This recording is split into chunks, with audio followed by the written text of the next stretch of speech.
terima bersama kebenaran firman-Mu hanya di dalam nama Tuhan kami Yesus Kristus. Haleluya. Amin. Puji Tuhan. Bapak Ibu, shalom. Mari minum.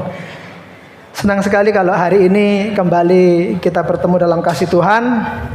Dan juga terlebih senang kalau hari ini saya juga bisa bersama-sama kembali dengan istri saya. Terima kasih, itu semua juga tak terlepas dari bantuan doa Bapak Ibu semua, sehingga hari ini boleh bersama-sama. Sebenarnya sudah sejak minggu yang lalu sudah ada, tapi saya belum merasa aman, harus diuji dulu. Jangan-jangan bawa corona. Ya, walaupun sebenarnya sudah ada tes rapid sebelum berangkat, tapi setelah 1 minggu lebih saya amat-amati nggak ada tanda-tanda. Jadi hari ini sudah aman untuk boleh bersama-sama di tempat ini. Puji Tuhan Bapak Ibu Saudara, hari ini kita akan merenungkan satu kebenaran firman Tuhan. Kita akan belajar bersama-sama tentang perumpamaan penabur. Ya. Kita sering temukan atau kita sudah tahu bahwa seringkali Yesus menggunakan perumpamaan pada waktu dia mengajar ataupun pada waktu Yesus berkhotbah. Ya, kita sering temukan Yesus menggunakan sebuah perumpamaan. Perumpamaan itu selain fungsinya untuk murid-murid supaya lebih mudah menangkap kebenaran, selain supaya mudah untuk diingat, tetapi perumpamaan yang Yesus selalu sering gunakan bertujuan supaya firman Tuhan itu tidak dimengerti oleh semua orang. Sebab memang firman Tuhan bukan untuk ditujukan oleh semua orang, tetapi hanya ditujukan kepada orang-orang pilihan Tuhan. Oleh sebab itu mari kita lihat dalam Matius dulu pasal yang ke-13. Matius pasal yang ke-13. Saya akan bacakan ayat yang ke-13. Matius pasal 13 ayat yang ke-13.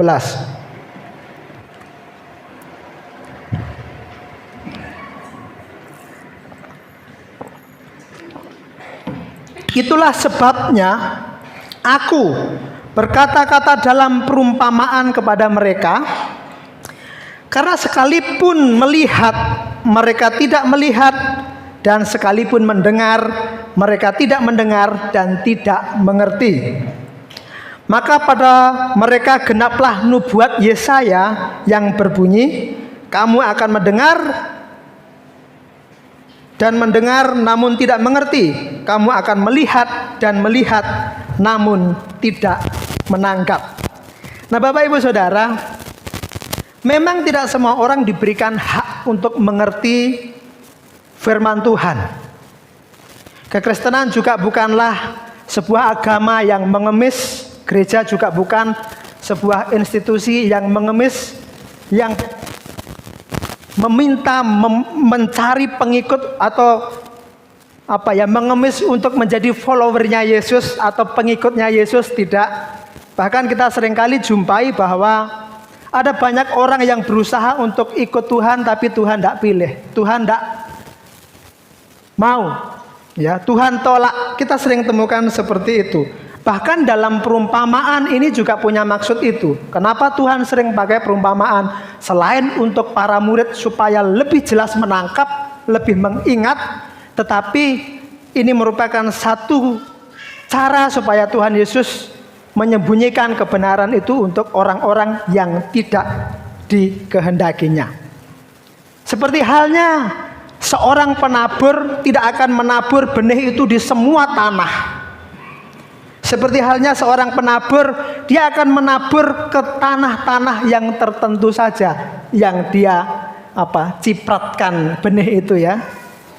Tapi saudaraku, saya ingin mengajak kita bersyukur, mensyukuri keadaan kita, karena kita adalah orang-orang yang memiliki sebuah keuntungan, orang-orang yang punya satu anugerah, di mana benih itu ditaburkan pada kita. Hati kita ini diumpamakan sebagai tanah, dan di tanah-tanah inilah benih itu ditabur. Tidak dengan di tanah-tanah orang di luar sana. Tidak dengan orang yang tidak terhimpun di dalam gereja.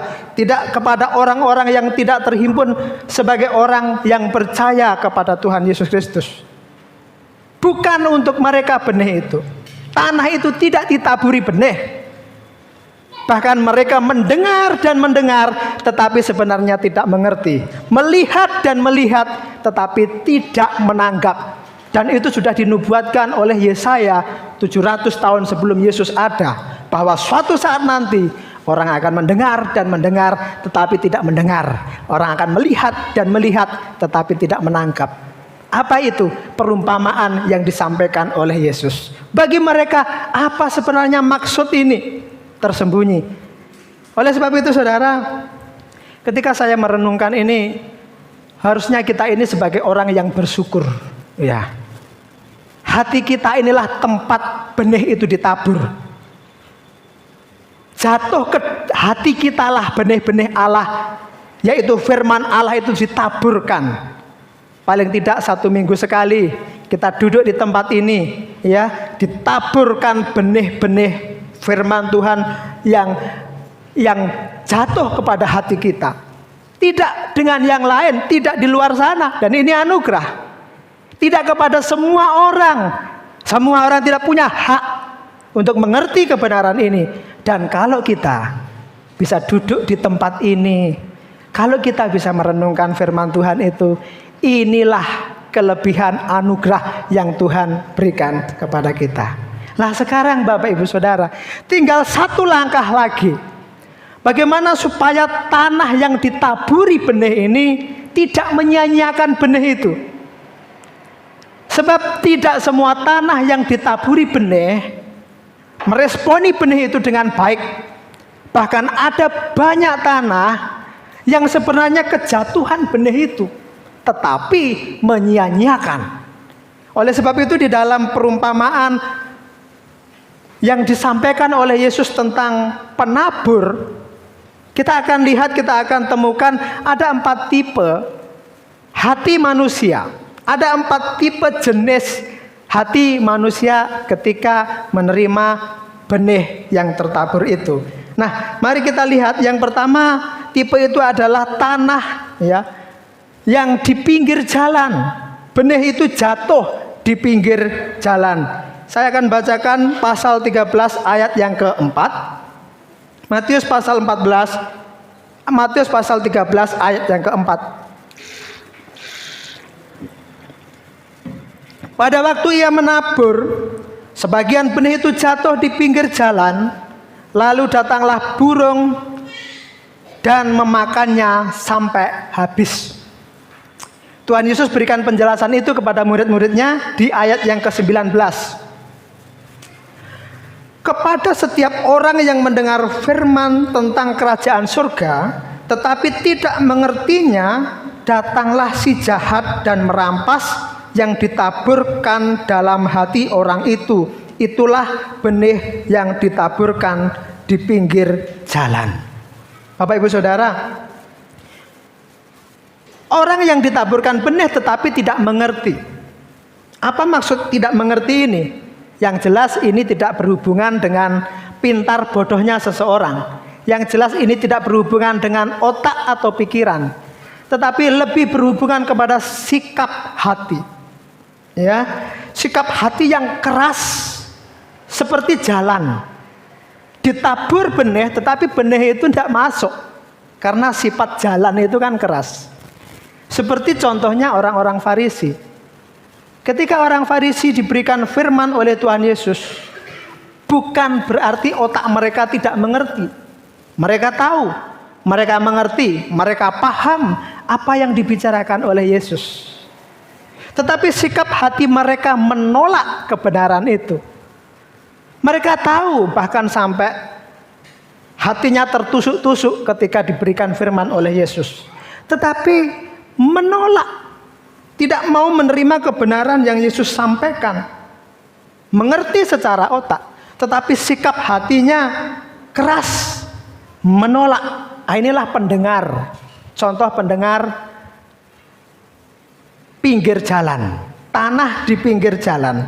Jadi mari Bapak Ibu Saudara, kita perhatikan sikap kita juga dalam kita mendengar firman Tuhan. Mendengar firman Tuhan ini mencakup juga tentang ketika kita membaca. Karena ketika kita membaca pun ya seolah-olah kita mendengar Allah berpesan. Ya, ketika kita membaca, ketika kita mendengar firman Tuhan, marilah kita jangan mengeraskan hati. Ya, sikap hati yang keras. Apalagi kalau kita mau jujur, banyak anak-anak Tuhan, orang-orang di dalam gereja yang memiliki sikap hati menonton ketika mendengarkan firman Tuhan. Ya, ada orang yang sifatnya menonton, hanya menilai. Oh, ini khotbahnya sulit. Oh, ini muter-muter ndak karu-karuan, menilai. Oh, ini terlalu ringan. Ya, atau sebaliknya terlalu berat. Atau kita menilai, aduh kelihatan sekali dangkal, persiapannya kayaknya cuma sembarangan ini, nggak kuat, nggak dalam. Menilai dan menilai. Bapak Ibu Saudara, memang tidak bisa kalau kita tidak menilai. Otomatis manusia itu tidak bisa tidak. Dia akan menilai, itu sudah otomatis. Ya. Kalau disuruh untuk tidak menilai ya tidak bisa. Tetapi maksud saya jangan hanya menilai. Ketika kita mendengarkan firman Tuhan, kita bukan hanya menilai, kita bukan hanya sebagai penonton. Ketika kita duduk di tempat ini, marilah kita memiliki satu sikap hati ingin belajar. Marilah kita memiliki sikap hati mencari apa maksud Tuhan. Apa pesan Tuhan yang harus saya tangkap? Apa maksud Tuhan yang harus, firman Tuhan yang harus tertanam dalam hati ini? Apa yang harus saya ubah? Nah, ini perlukan satu sikap seorang murid. Ya, ini orang-orang yang haus akan kebenaran firman Tuhan. Model seperti inilah yang bukan seperti tanah di pinggir jalan. Kalau di pinggir jalan, boro-boro mau masuk, ya, mental semua. Ya memang seperti itulah tiap minggu saya duduk. Kalau habis nyanyi-nyanyi nanti kemudian ada pendeta yang menyampaikan firman. Semuanya hanya di luar, tidak bisa masuk ke dalam hati kita. Hati-hati. Ya. Orang yang seperti itu maka tidak akan pernah benih itu berbuah. Ya, apalagi berbuah, tumbuh pun tidak. Karena dikatakan dalam perumpamaan itu, lalu datanglah burung dan memakan. Coba kita lagi perhatikan di ayat yang ke-19. Kalau di ayat yang 19 itu dimungkinkan si jahat itu mengambil benih itu dari dia. Ya. Allah membiarkan si jahat atau iblis itu merampas firman itu. Karena bagi Tuhan orang yang mengeraskan hati, dia tidak layak untuk terima firman itu. Sama dengan orang yang di luar akhirnya. Orang di luar tidak mendapatkan taburan benih. Mereka tidak bisa bertumbuh, mereka nggak bisa berbuah. Tetapi sekalipun kita dapat taburan benih, sebenarnya ini anugerah. Sebenarnya ini berkat. Kita sebagai orang yang kejatuhan benih itu. Tetapi apalah artinya kalau hati kita keras seperti pinggir jalan. Sama dengan orang yang tidak tertabur benih. Sama saja benih itu tidak membawa sesuatu. Sama saja benih itu tidak mendatangkan berkat. Sama saja benih itu tidak akan menguduskan. Sama saja benih itu tidak akan menyelamatkan. Apa bedanya dengan tanah yang tidak kejatuhan benih? Sama saja. Oleh sebab itu, mari kita perhatikan hati kita. Jangan keras seperti model tanah di pinggir jalan. Itu yang pertama yang harus kita perhatikan, yang harus kita koreksi. Ketika mendengar firman Tuhan, belajar firman Tuhan, buka hati, lembutkan hati, terima firman, tangkap maksud Tuhan, ya, tanamkan itu di dalam hati.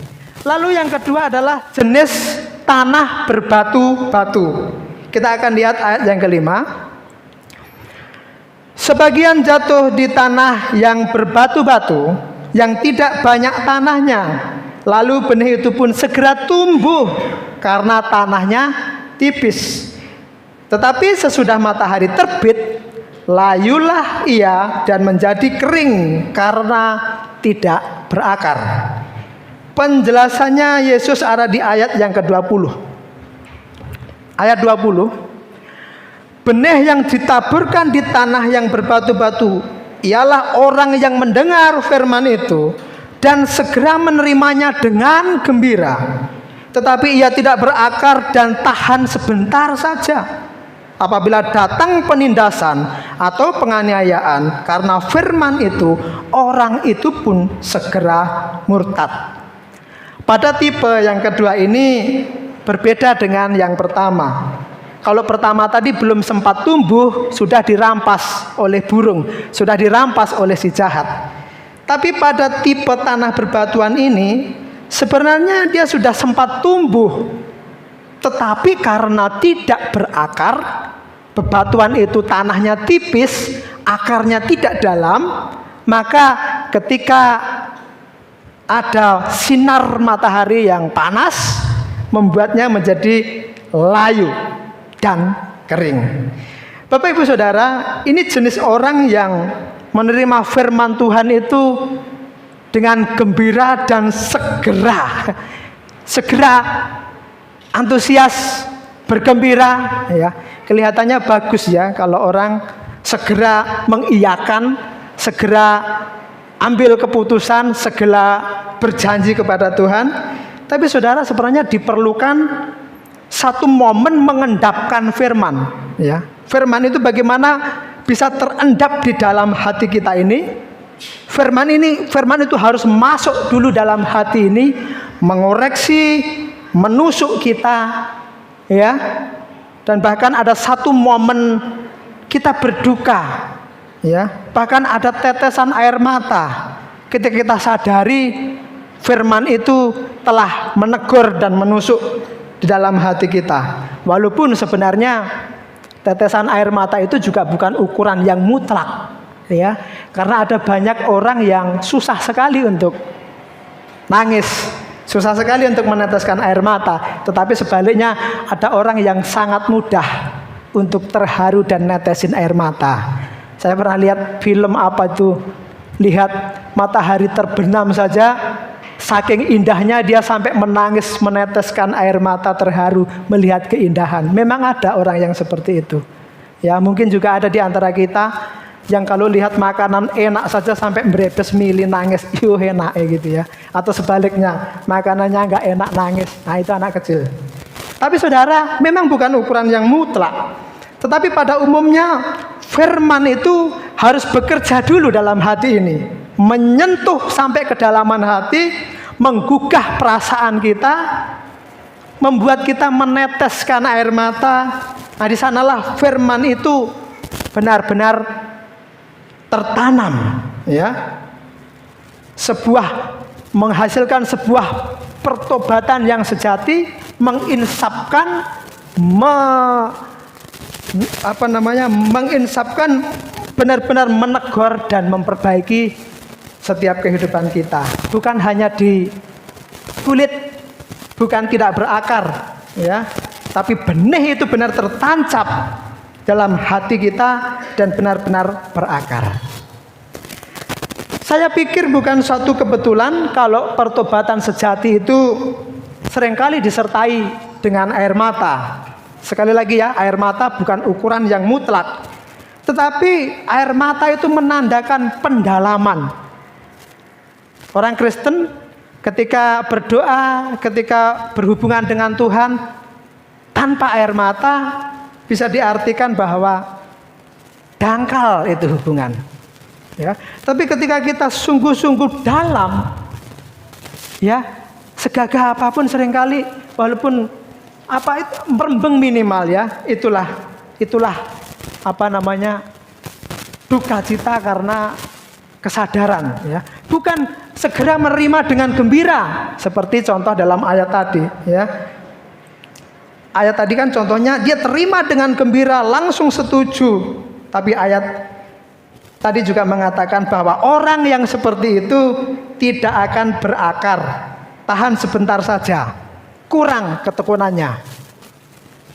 Begitu terima firman Tuhan langsung gembira, langsung ketawa. Oh iya, kalau gitu aku tak bertobat. Kemarin itu saya dosa. Iya, firman Tuhan sudah mengingatkan saya tak enggak lagi lah. Ringan dan gembira, itu tidak akan mengakar. Tapi bagaimana ketika firman itu kita biarkan menusuk di dalam hati kita, menghasilkan sebuah pertobatan yang benar-benar kuat, benar-benar sejati, benar-benar kita akan tekun, benar-benar kita akan menjadi orang yang setia di dalam menjalankan firman itu. Karena kekristenan itu memang perlu kesetiaan. Kekristenan sangat memerlukan kesetiaan. Sama seperti sebuah pernikahan ya. Pernikahan itu kadangkala ada saat-saat kering. Pernikahan itu tidak selalu manis, tidak selalu indah. Ada saat-saatnya pahit. Pernikahan itu tidak selalu dalam kondisi yang honey, yang senang, yang happy, yang gembira. Ada saat-saatnya hambar. Ada saat-saat kita tidak suka dengan pasangan kita. Aku nggak suka dengan suamiku, aku nggak suka dengan istriku. Ada saat-saat seperti itu. Dan bahkan seandainya boleh, aku pengen tampar suamiku. Seandainya boleh, aku pengen tendang istriku. Ada masa-masa hambar seperti itu. Untuk meluapkan satu kebencian ada di dalam pernikahan. Tapi diperlukan apa untuk menghadapi suasana seperti itu? Yaitu diperlukan kesetiaan. Tidak selalu senang, tidak selalu indah, tidak selalu manis, tetapi memang ada saat-saat yang pahit, hambar, dan tidak senang menjalaninya. Demikian juga relasi kita dengan Allah, hubungan kita dengan Allah. Yang kita rasakan bukan selalu hal yang indah, bukan selalu hal yang manis. Ada saat-saatnya hambar, ada saat-saatnya dingin hubungan kita dengan Allah. Ada saat-saatnya kita penat, ada saat-saatnya kita pahit yang kita jalani. Tetapi disitulah diperlukan satu kesetiaan kita kepada Tuhan dalam segala keadaan yang harus kita jalani. Sekalipun itu penindasan ataupun penganiayaan. Kalau akar tidak dalam, begitu ada penindasan, begitu ada penganiayaan, sudah tinggalkan Tuhan. Murtad dan tinggalkan Tuhan, tidak berakar. Itulah tipe benih yang tertanam di bebatuan. Bapak Ibu Saudara, seringkali penindasan, penganiayaan, tekanan hidup itu menjadi sebuah ujian. Apakah iman kita itu berakar? Apakah kita itu dangkal? Pesta, kegembiraan tidak bisa jadi ujian. Karena di saat pesta, di saat kegembiraan, ya, semua mudah melayani Tuhan, semua mudah ikut Tuhan. Sama seperti tumbuhan tadi. Ketika tidak panas terik matahari, dia kelihatan normal, tumbuh, hijau, seger.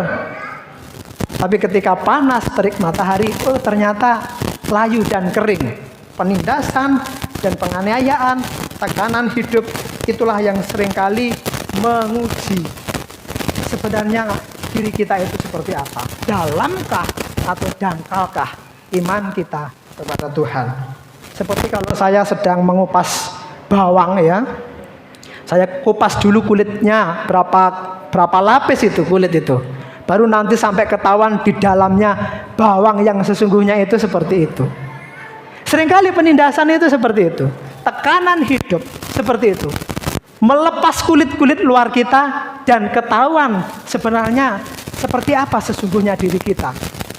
Kalau ada orang yang berkata di dalam tekanan, di dalam penganiayaan, di dalam himpitan, kemudian dia menjadi seperti monster, menjadi seperti beringas, ya.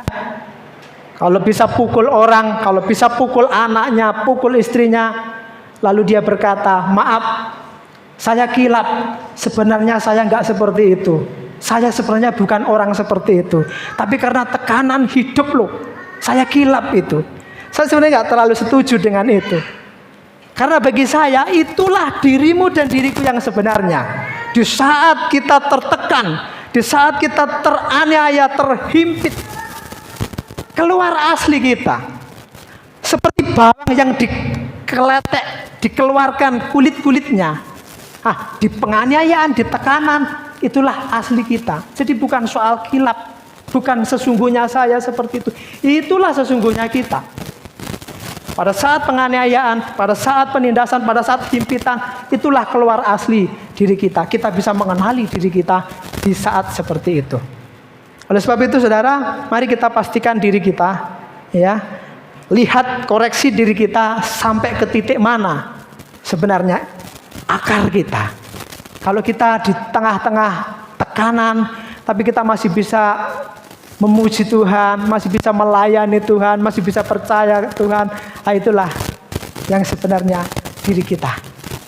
Tapi sebaliknya kalau kita menjadi monster, menjadi garang, menjadi mau meninggalkan Tuhan, murtad dalam artian luas, bukan hanya berpindah dari Kristen ke agama lain, bukan hanya keluar dari gereja, murtad meninggalkan Tuhan, murtad mulai meninggalkan firman Tuhan di tengah-tengah penderitaan, di tengah-tengah penganiayaan.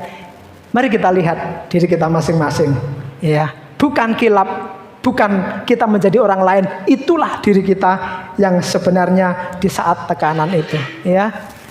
Bapak Ibu Saudara, yang kedua adalah biji yang jatuh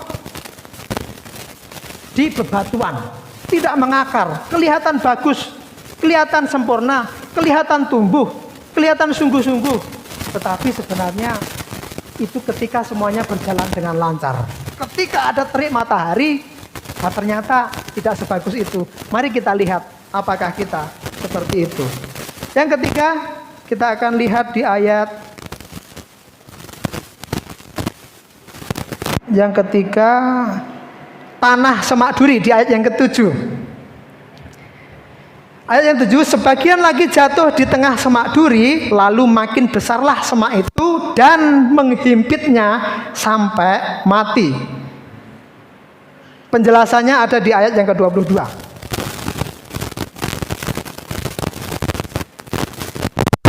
Yang ditaburkan di tengah semak duri ialah orang yang mendengar firman itu, lalu kekhawatiran dunia ini dan tipu daya kekayaan menghimpit firman itu sehingga tidak berbuah. Di dalam ayat ini dijelaskan bahwa benih yang baik itu ditabur oleh penabur, tetapi terhambat oleh semak duri, sehingga tumbuhan itu tidak menjadi tumbuh. Dijelaskan oleh Tuhan Yesus apa sebenarnya maksud dari semak duri itu. Semak duri itu adalah kekhawatiran dunia dan tipu daya kekayaan. Apakah kekhawatiran dunia? Ya, ini kekhawatiran, ketakutan, kecemasan, ya. Tidak tenang di dalam menjalani kehidupan ini, ya. Kita khawatir akan masa depan kita. Kita khawatir akan masa depan anak-anak kita.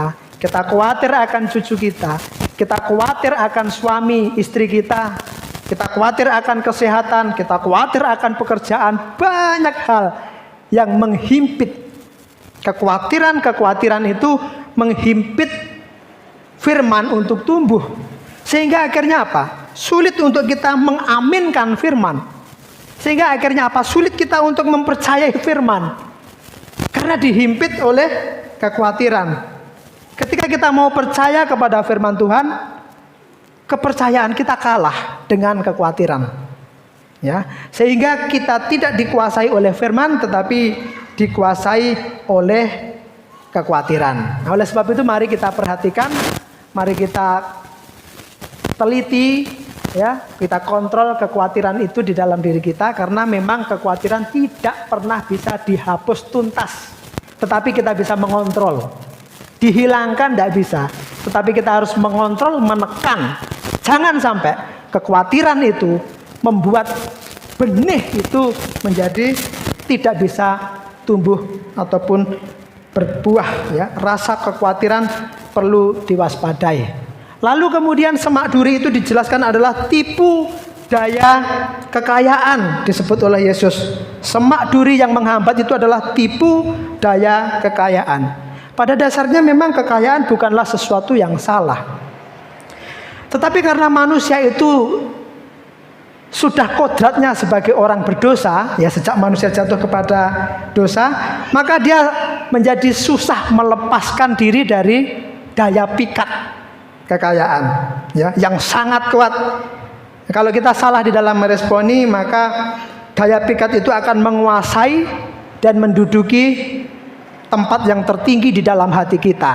Nah, itu yang salah, ya, karena bisa menggeser fokus kita di dalam mencari kebenaran, tergeser dengan mencari uang. Nah, ini tidak kebal. Siapapun, orang Kristen, hamba Tuhan, siapapun tidak bisa kebal. Maka harus hati-hati dengan daya pikat ini. Karena Tuhan Yesus menghendaki carilah terlebih dahulu kerajaan Allah, maka semuanya itu ditambahkan, ya. Kekayaan tidak salah, asalkan didapatkan dengan cara yang benar, asalkan dipergunakan dengan tanggung jawab yang benar, tidak ada yang salah. Karena kekayaan itu justru membuat kita berpotensi untuk memuliakan nama Tuhan.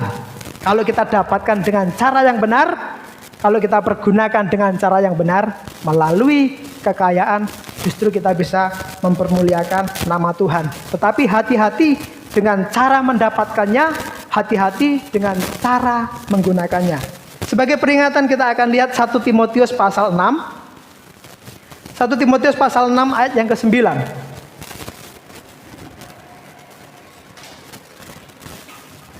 1 Timotius pasal 6 ayat yang ke-9.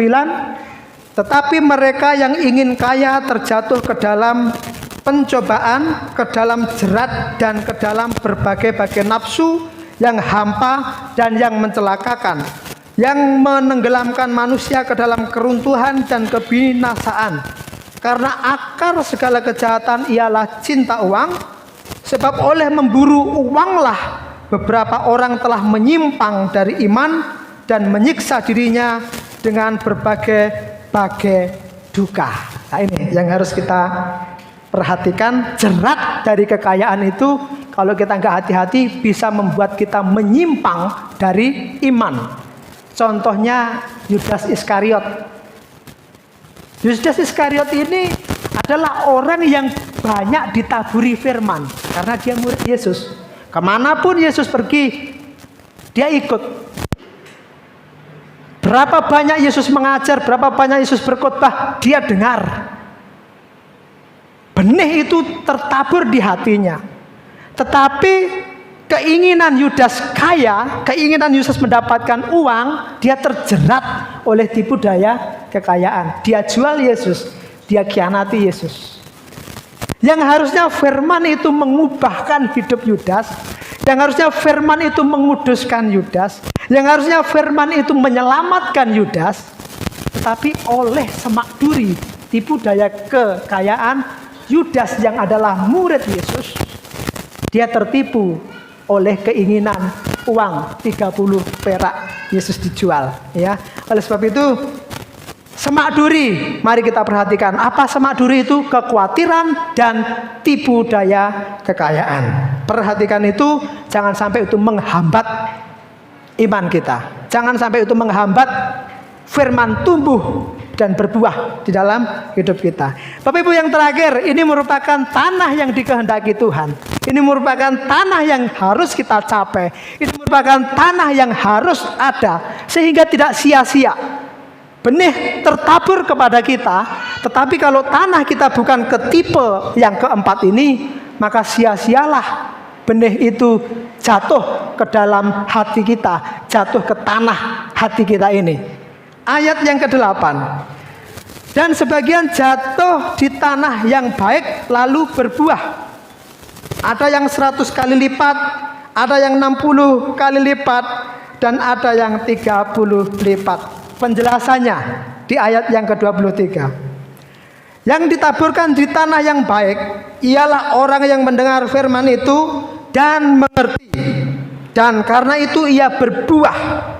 Dan yang 100 kali lipat, ada yang 60 kali lipat, ada yang 30 kali lipat. Inilah tipe hati yang bisa mendapatkan berkat dari firman Tuhan. Inilah tipe hati yang bisa mengalami dampak baik dari firman Tuhan.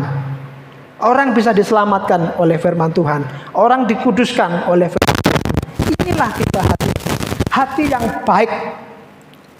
Hati yang menerima firman Tuhan. Hati yang mau mengerti dalam artian ada satu keinginan untuk melakukan firman Tuhan. Ya. Keinginan pengertian, bukan seperti orang Farisi yang hanya mengerti di pikiran, tapi dia berusaha untuk mengerti, menjalankan firman Tuhan. Ya, hari ini apa yang harus saya ubah? Hari ini apa yang harus saya ketahui? Hari ini apa yang harus saya praktekkan? Jadi ketika kita belajar firman Tuhan, ada satu kerinduan untuk kita mendapatkan sesuatu. Ada satu kerinduan untuk berubah. Ada begitu banyak kita mendengar firman Tuhan, tetapi hidup kita tidak berubah. Kenapa? Karena kita bukan seperti tanah yang baik itu. Tidak bisa tumbuh, tidak bisa berbuah. Percuma firman ditaburkan, percuma benih ditaburkan, kalau hati itu bukanlah hati seorang murid yang terus pengen mencari kebenaran itu, berubah oleh kebenaran itu. Percuma kalau kita bukan seperti tanah yang baik, ya. Tidak ada bedanya dengan tanah yang tidak tertabur itu. Oleh sebab itu Bapak Ibu Saudara, hari ini saya ingin menggarisbawahi yang pertama, ayo kita bersyukur karena kitalah tanah-tanah yang tertaburi benih itu. Yang kedua, pastikan kita adalah tanah-tanah yang baik dan tidak menyia-nyiakan benih itu, sehingga benih itu tumbuh, benih itu berbuah. Ada satu perubahan dalam diri kita. Oleh sebab itu saudaraku yang dikasihi Tuhan, saatnya lah kita koreksi masing-masing diri kita. Kita melihat hati kita, dan kita pastikan hati ini adalah hati yang siap diajar dan diperbaharui oleh kebenaran firman Tuhan. Puji Tuhan, amin. Kiranya firman Tuhan boleh memberkati setiap kita. Pemain musik singer saya undang ke depan. Dan saudaraku yang dikasihi Tuhan, biarlah firman ini tertanam dalam hati kita. Biarlah firman ini tidak berlalu begitu saja. Dan mulai detik saat ini, biarlah firman itu berpengaruh dalam kehidupan kita. Jangan sampai firman itu hanya lewat begitu saja. Kita dengar dan tidak kita lakukan. Kita mengerti dan kita tidak praktekkan seperti orang Farisi. Harusnya kita bersyukur sebagai orang-orang yang dipilih oleh Tuhan. Harusnya kita bersyukur sebagai orang-orang yang beruntung, karena benih itu tertabur di hati kita.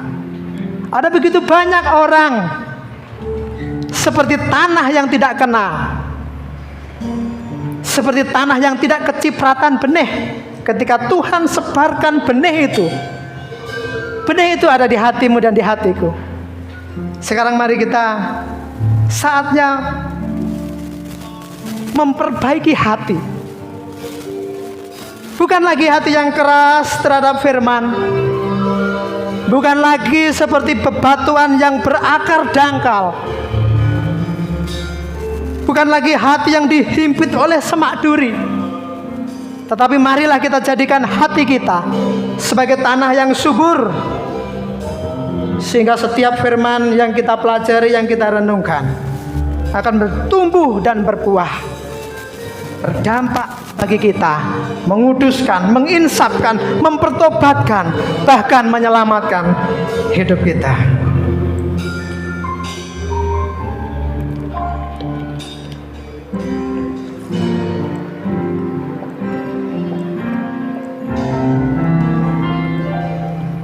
Ujilah aku Tuhan, cobalah aku Tuhan, selidiki batinku dan hatiku, mataku tertuju padamu. Aku cinta padamu Tuhan. Aku rindu hadirat-Mu Tuhan. Aku ingin selalu dekat padamu, menikmati kehadiran-Mu. Ku nyanyi Hosana, ku nyanyi Hosana bagi Rajaku yang duduk di tahta. Aku muliakan dan ku agungkan, Kau layak disembah. Ku nyanyi Hosana, ku nyanyi Hosana bagi Rajaku yang duduk di tahta. Aku muliakan dan ku agungkan, Kau layak disembah. Sama-sama kita akan bangkit berdiri. Ujilah aku Tuhan, ujilah aku Tuhan. Cobalah aku Tuhan, selidiki batinku dan hatiku. Mataku tertuju padamu, aku cinta padamu Tuhan. Aku ingin hadirat-Mu Tuhan. Aku ingin selalu dekat padamu, menikmati kehadiran-Mu. Ku nyanyi haleluya, ku nyanyi Hosana bagi Rajaku yang duduk di tahta. Aku muliakan dan ku agungkan, Kau layak disembah. Ku nyanyi Hosana, ku nyanyi Hosana bagi Rajaku yang duduk di tahta. Aku muliakan dan ku agungkan, layak dipuji. Ku nyanyi Hosana, nyanyi Hosana bagi Rajaku yang duduk di tahta. Aku muliakan dan ku agungkan, Kau layak dipuji. Ujilah aku Tuhan, cobalah aku Tuhan, selidiki batinku dan hatiku. Mataku tertuju padamu, aku cinta padamu Tuhan. Aku rindu hadirat-Mu Tuhan. Aku ingin selalu dekat padamu, menikmati kehadiran-Mu. Ku nyanyi Hosana, nyanyi Hosana bagi Rajaku yang duduk di tahta. Aku muliakan dan ku agungkan, Kau hayati, sembah ku nyanyi hosana.